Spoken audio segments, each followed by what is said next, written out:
ഈ ശബരിമലയിലൂടെ ഒരു ക്ഷേത്ര വിമോചനം അനിവാര്യമായിരിക്കുകയല്ലേ?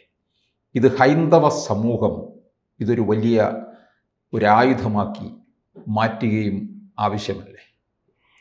ഈ സന്ദർഭത്തിൽ അതായത് സഖാവ് EK നയനാരുടെ കാലത്ത് ശബരിമലയിൽ എത്തിയ തങ്കം 24 കാരറ്റ് തങ്കമായിരുന്നു. സഖാവ് പിണറായി വിജയൻ ഭരിക്കാൻ തുടങ്ങിയപ്പം സഖാവ് പത്മകുമാറിൻ്റെയും സഖാവ് ഉണ്ണികൃഷ്ണൻ പോറ്റിയുടെയൊക്കെ സഹായത്തോടു കൂടി അവിടെ നിന്ന് അടിച്ചു മാറ്റി കൊണ്ടുപോയി ഉരുക്കി വിറ്റു എന്ന് ഏതാണ്ട് കേരളത്തിന് ബോധ്യപ്പെട്ട് കഴിഞ്ഞിരിക്കുക. അന്വേഷണം നടക്കുകയാണ്. ആ അന്വേഷണമൊക്കെ നടക്കട്ടെ, നടക്കുകയും വേണം. ഒപ്പം തന്നെ ശബരിമല ഉൾപ്പെടെയുള്ള ദേവസ്വം ബോർഡുകളുടെ കേരളത്തിലെ വിവിധ ദേവസ്വം ബോർഡുകളുടെ കീഴിലുള്ള ക്ഷേത്രങ്ങളിൽ വൈക്കത്തും ആറന്മുളയും അങ്ങനെ നിരവധി ക്ഷേത്രങ്ങളിൽ സ്വർണം ഉൾപ്പെടെയുള്ള അവിടുത്തെ സമ്പത്തിൻ്റെ കള്ളവും കൊള്ളയും നടക്കുന്നുണ്ടെന്നുള്ള കാര്യത്തിനകത്തും ഇന്ന് കേരളത്തിൽ ആർക്കും തന്നെ സംശയമില്ല. കട്ടവർ പോലും ഞങ്ങൾ കണ്ടിട്ടില്ല എന്ന് പറയില്ല. ഒരുത്തനെ കുറ്റക്കാരനെ ചൂണ്ടിക്കാണിച്ച് അവൻ്റെ മണ്ടയ്ക്ക് അതാക്കിയിട്ട് രക്ഷപ്പെടാൻ നോക്കുകയാണ് കട്ടവർ പോലും ചെയ്യുന്നത് ഇപ്പം. അതുകൊണ്ട് കോൺഗ്രസ്സുകാർ കട്ട കാലത്താണെങ്കിലും കമ്മ്യൂണിസ്റ്റുകാരൻ കട്ടുകൊണ്ടിരിക്കുന്ന കാലമാണെങ്കിലും ഇക്കാലത്തൊക്കെ സംഭവിക്കുന്ന കാര്യങ്ങൾ അത് അങ്ങ് ചോദിച്ച ഹൈന്ദവ സമൂഹം നിസ്സഹായരായി നിഷ്ക്രിയരായിട്ട് നോക്കി നിൽക്കേണ്ട സാഹചര്യമല്ല ഇപ്പോഴുള്ളത്. ഇവിടെ ഉണ്ടാവേണ്ടത് ഭാരതത്തിൻ്റെ ഭരണഘടന അനുസരിച്ച് മറ്റെല്ലാ മതങ്ങൾക്കും അനുവദിച്ചു കൊടുത്തിട്ടുള്ളത് പോലെ, ഉദാഹരണത്തിന് സിഖുകാര്, മുസ്ലിങ്ങള്, ക്രിസ്ത്യാനികള്, ജൈനമതക്കാര്, പാഴ്സികള്, ഇവർക്കെല്ലാം അനുവദിച്ചു കൊടുത്തിട്ടുള്ളത് പോലെ, അവരൊക്കെയാണ് ഏറ്റവും വലിയ ന്യൂനപക്ഷം, ജൈനമതവും ബുദ്ധമതവും അല്ലേ? അതെ, അവർക്കെല്ലാം അനുവദിച്ചു കൊടുത്തിട്ടുള്ളത് പോലെ ക്ഷേത്രങ്ങളെ സ്വതന്ത്രമാക്കണം. ക്ഷേത്രങ്ങളെ ഹൈന്ദവ സമൂഹത്തിന് വേണ്ടി വിട്ടുകൊടുക്കണം. ഹൈന്ദവ സമൂഹത്തിൽ നിന്ന് തെരഞ്ഞെടുക്കപ്പെടുന്ന ആളുകൾ അവരാവണം ക്ഷേത്രങ്ങൾ ഭരിക്കുന്നത്. അതിന് പ്രാദേശിക തലത്തിലും സംസ്ഥാന തലത്തിലും ദേശീയ തലത്തിലുമൊക്കെ വേണ്ട വ്യവസ്ഥകളും സംവിധാനങ്ങളും ഒക്കെ ആകാം. പക്ഷെ അടിസ്ഥാനപരമായിട്ട് അങ്ങും ഞാനും അവിടെ കൊണ്ടുവന്ന് സമർപ്പിക്കുന്ന കാണിക്ക, അവിടെ സമർപ്പിക്കുന്ന സ്വർണമാണെങ്കിലും വെള്ളിയാണെങ്കിലും എന്ത് കാര്യമാണെങ്കിലും അതെന്തിനു വേണ്ടി ഉപയോഗിക്കണം, ആർക്ക് വേണ്ടി ഉപയോഗിക്കണം നിശ്ചയിക്കാനുള്ള ചുമതല അല്ല, അത് ക്ഷേത്രത്തിനും ഹിന്ദുവിനും വേണ്ടി മാത്രം ഉപയോഗിക്കാനുള്ള ആ ബാധ്യതയും ചുമതലയും നൽകേണ്ടത് ഹൈന്ദവ സമൂഹത്തിന് തന്നെയാണ്. ഇപ്പൊ ഹിമാചൽ പ്രദേശില് ഒരു ഹൈക്കോടതി വിധി വന്നു കഴിഞ്ഞു. ഹൈന്ദവ ക്ഷേത്രങ്ങളിലെ മുതലെടുത്ത് തോന്നിവാസം മറ്റു കാര്യങ്ങൾക്ക് വിനിയോഗിക്കാൻ വേണ്ടി സർക്കാർ നടത്തുന്ന പരിശ്രമം തെറ്റാണ് എന്ന് ബഹുമാനപ്പെട്ട ഹിമാചൽ പ്രദേശ് ഹൈക്കോടതി പറഞ്ഞു കഴിഞ്ഞിരിക്കുന്നു. അപ്പൊ ഞാൻ പറഞ്ഞു വരുന്നത്, ഇതിന് ഭരണഘടനാനുസൃതമായ മാറ്റം ഉണ്ടാവണം. ആ മാറ്റം ഉണ്ടാവേണ്ടത് കേരളത്തിൽ മാത്രമാവരുത്, കേരളത്തിൽ പരിമിതപ്പെടുത്തുകയും ചെയ്യരുത്. ഭാരതമാകെ ഭാരതത്തിൻ്റെ ഭരണഘടന പറഞ്ഞിരിക്കുന്ന രൂപത്തിൽ ക്ഷേത്രങ്ങളുടെ മേലുള്ള സർക്കാരിൻ്റെ ഇപ്പോഴത്തെ ആധിപത്യം അവസാനിപ്പിക്കണം. ക്ഷേത്രങ്ങളുടെ സ്വത്തിൻ്റെ മേൽ സർക്കാരിനുള്ള അവകാശവും അധികാരവും അവസാനിപ്പിക്കണം. ആ ഒരു സാഹചര്യത്തിലേക്ക് പോകാൻ വേണ്ടി അത് ഒരു ഭാരത സർക്കാരോ ഭരിക്കുന്ന ഗവൺമെൻറ്റോ ഒരു നിയമം കൊണ്ടുവരുന്നതിന് അല്ലെങ്കിൽ നിയമ ഭേദഗതി കൊണ്ടുവരുന്നതിന് കാത്തിരിക്കുക പോലും ചെയ്യരുത്. അയോധ്യയിലെ രാമക്ഷേത്രം പണിതത് ആരും നിയമ ഭേദഗതി ചെയ്തിട്ടല്ല.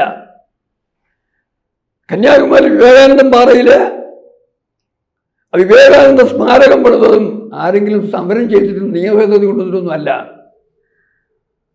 ഭാരതത്തിലെ ഹൈന്ദവ സമൂഹം അക്കാര്യത്തിന് വേണ്ടി പ്രക്ഷോഭത്തിന്റെ തലത്തിലേക്ക് പോകണം.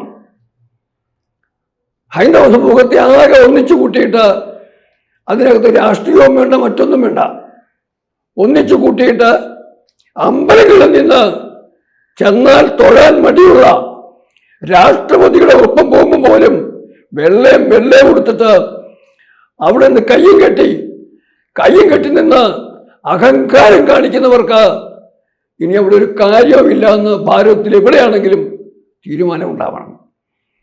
അങ്ങനെ ഒരു തീരുമാനം ഉണ്ടായാൽ ഒരു കാര്യം ഞാൻ പറയാം, അത് ഭാരതത്തിലെ ഹൈന്ദവ സമൂഹത്തിന് മാത്രമല്ല, ഭാരതത്തിൻ്റെ വികസന സാധ്യതകളെപ്പോലും അത് ഗണ്യമായ തോതിൽ ബാധിക്കും. ഭാരതത്തിലെ ഹൈന്ദവ ക്ഷേത്രങ്ങളുടെ സമ്പത്ത് ഹൈന്ദവ സമൂഹം മാത്രം ഉത്തരവാദിത്വപൂർവം സുതാര്യമായിട്ട് അഴിമതിയില്ലാതെ വേണ്ട കാര്യങ്ങൾക്ക് വേണ്ടി ചെലവഴിക്കുന്ന ഒരു സാഹചര്യം വന്നാൽ അത് ഭാരതത്തിന്റെ GDP-യിൽ തീരെ കുറഞ്ഞത് ഒരു 0.5% മാറ്റമെങ്കിലും വരുത്തുമെന്ന് എനിക്ക് പൂർണ്ണമായ ഉറപ്പുണ്ട്. ഞാനത് കാണിച്ചു തരാൻ തയ്യാറാണ്. അത്ര ചർച്ച ചെയ്യാൻ നമുക്ക് സമയമില്ല. ഓരോരോ തനത് ദേശങ്ങളിലെയും ക്ഷേത്രങ്ങളുമായിട്ട് ബന്ധപ്പെട്ട വളർച്ചയുടെ സാഹചര്യം അവിടെ ഉണ്ടാകുമ്പം അവിടെ ഉണ്ടാകുന്ന വളർച്ച രാജ്യത്തിൻ്റെ മൊത്തം വളർച്ചയിലേക്ക് വേണ്ടി മുതൽക്കൂട്ടായിട്ട് മാറും. ഒരു കാര്യം ഇവിടെ നമ്മൾ ഓർക്കണം, ക്ഷേത്രത്തിലെ പണത്തിന് മേളിൽ മാത്രമേ ഉള്ളൂ ഈ ഭരണക്കാരുടെ കണ്ണ. ഒന്ന് ചിന്തിച്ചു നോക്കിയേ, ശബരിമല ദേവസ്വം ബോർഡ് കാര്യം തന്നെ മര്യാദയ്ക്ക് ഒരു പലചരക്കടയിലെ കണക്കെഴുതി വെക്കാൻ കഴിവുള്ളവരാണ് അവിടെ ഇരിക്കുന്നെന്നുണ്ടെങ്കിൽ നമ്മളിപ്പോൾ കാണുന്ന രീതിയിലുള്ള കണക്കിൻ്റെ കാര്യത്തിൽ പോലും ഇത്രയും വലിയ അഹങ്കാരം എന്ന് മാത്രം പറഞ്ഞാൽ പോരാ, കണക്ക് കൂട്ടി അവിടെ കണക്കില്ലാതാക്കി വച്ചിരിക്കുക. തിരുവിതാംകൂർ ദേവസ്വം ബോർഡിന്റെ കാര്യത്തിലാണെങ്കിൽ ലോക്കൽ ഫണ്ട് ഓഡിറ്റ് വിഭാഗത്തിനാണ് ഓഡിറ്റ് സമർപ്പിക്കേണ്ടത്. എത്ര കൊല്ലത്തെ ഇപ്പോൾ പെൻഡിംഗ് ഉണ്ട്?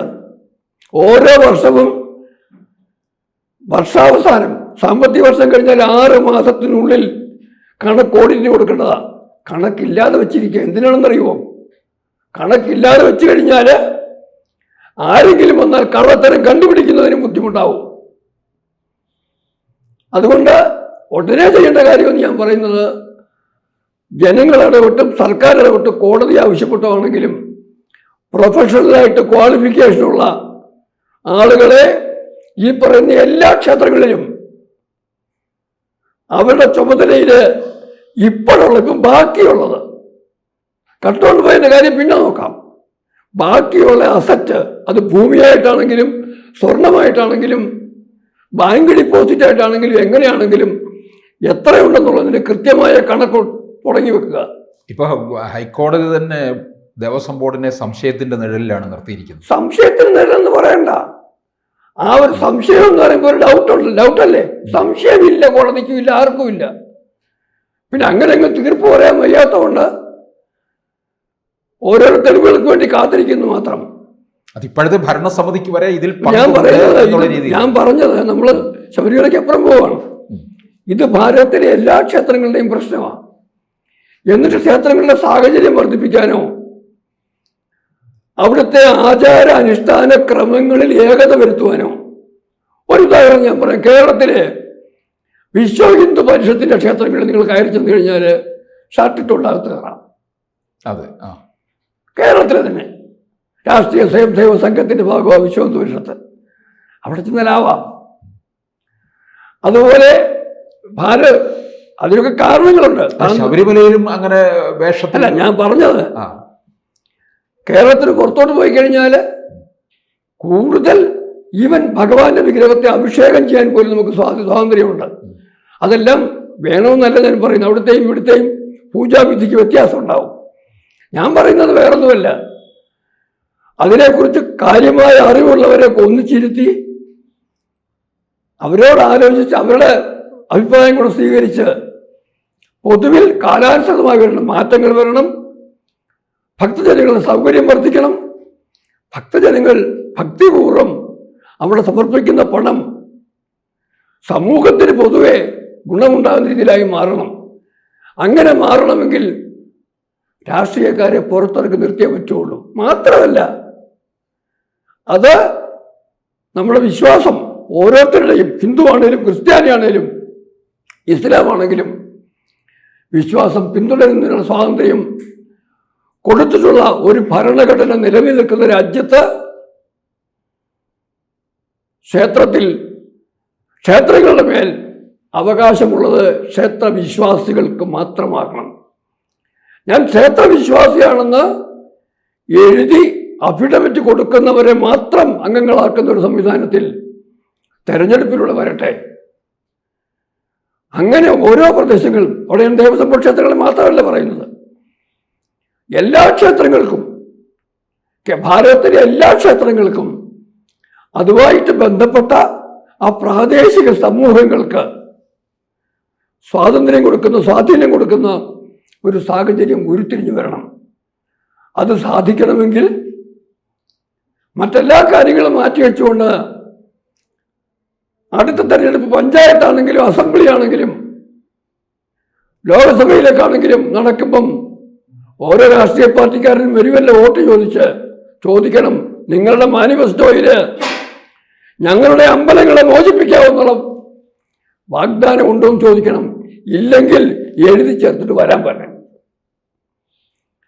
അത് നേടിയെടുക്കുന്നത് വരെ അയോധ്യയുടെ കാര്യത്തിലുണ്ടായതുപോലെ വ്യാപകമായ ഒരു പ്രക്ഷോഭം ഭാരതത്തിൽ ഉണ്ടായി കാണണമെന്നാണ് എന്നെപ്പോലുള്ള ഒരു സാധാരണ ഹിന്ദുവിൻ്റെ ആഗ്രഹം സാധ്യതയായിട്ട് മാറുന്നതിനുള്ള പ്രാർത്ഥനയാണ് ഇന്നലെ രാഷ്ട്രപതി തന്നെ, ഭാരതത്തിൻ്റെ അഭിമന്യനായ രാഷ്ട്രപതി തന്നെ ശബരിമലയിൽ നിന്ന് തൊഴുതിട്ട് പോകുന്ന ഏറ്റവും ഭവ്യമായ അനുഗ്രഹീതമായ കാഴ്ച കണ്ടു കഴിഞ്ഞപ്പം മനസ്സിനെ കൂടുതൽ പ്രതീക്ഷയിലേക്ക് നയിക്കുന്നത്.